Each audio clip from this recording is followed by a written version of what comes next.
अगर आपके गमले में धनिया उग तो जाता है लेकिन पौधे पतले रहते हैं और मिट्टी खाली दिखाई देती है तो समस्या बीज में नहीं, शायद शुरुआत के तरीके में है। क्योंकि यही धनिया सही तरीके से उगाया जाए तो एक छोटे से कंटेनर को भी कुछ ही समय में घना हरा बना सकता है। तो पहली गलती से शुरू करते हैं और ध्यान रखिए यही गलती आगे की पूरी ग्रोथ को प्रभावित कर सकती है। पहली गलती, साबुत धनिया सीधे बो देना। बाजार वाला धनिया अक्सर ऐसे दानों के रूप में होता है जिनमें बीज आपस में जुड़े रहते हैं, इसलिए बुवाई से पहले उन्हें हल्के हाथ से दबाकर अलग करना बेहतर रहता है। पीसना नहीं है, सिर्फ अलग करना है। अब बीज तैयार हैं, लेकिन अगर इन्हें गलत गहराई पर डाल दिया तो अगली समस्या यहीं से शुरू हो जाएगी। दूसरी गलती, बीज को बहुत गहरा बोना। धनिया के बीज को मिट्टी में बहुत नीचे दबाने की जरूरत नहीं होती। भुरभुरी मिट्टी वाले कंटेनर में बीज समान रूप से फैलाएं और ऊपर से बस हल्की सी मिट्टी डालें। याद रखें, बीज को ढकना है, दबाना नहीं। और कंटेनर में ड्रेनेज होल्स जरूर होने चाहिए, क्योंकि अब सबसे आम गलती पानी से होती है। तीसरी गलती, ज्यादा पानी देना। धनिया को नमी चाहिए, लेकिन मिट्टी में पानी जमा रहना जरूरी नहीं है। खासकर शुरुआत में तेज धार से पानी डालने पर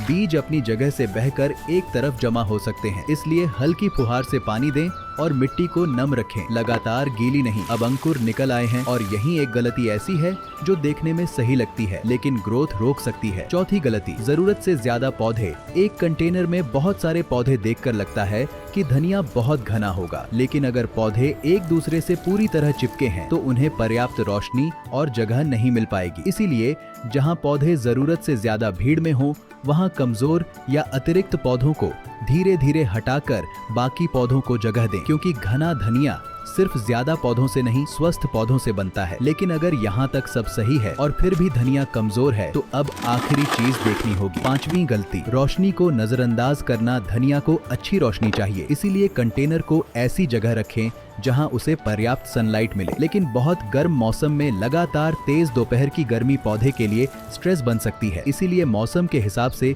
जगह चुनें। और जब धनिया तैयार हो जाए तो जरूरत के अनुसार ऊपर से पत्तियां और डंठल काटकर हार्वेस्ट करें। हर बार पूरा पौधा उखाड़ना जरूरी नहीं। तो पूरी कहानी सिर्फ 5 बातों की है। बीज तैयार करें, बहुत गहरा न बोएं, पानी नियंत्रित रखें, जरूरत से ज्यादा भीड़ न होने दें और सही रोशनी दें। इन 5 चीजों का ध्यान रखकर आप बड़े खेत के बिना भी अपने रूफटॉप या बैल्कनी में ताजा धनिया उगा सकते हैं। लेकिन अब असली सवाल, अगर आपके पास धनिया लगाने के लिए सिर्फ एक छोटा सा कंटेनर है तो क्या उसी छोटी जगह से ज्यादा धनिया निकाला जा सकता है?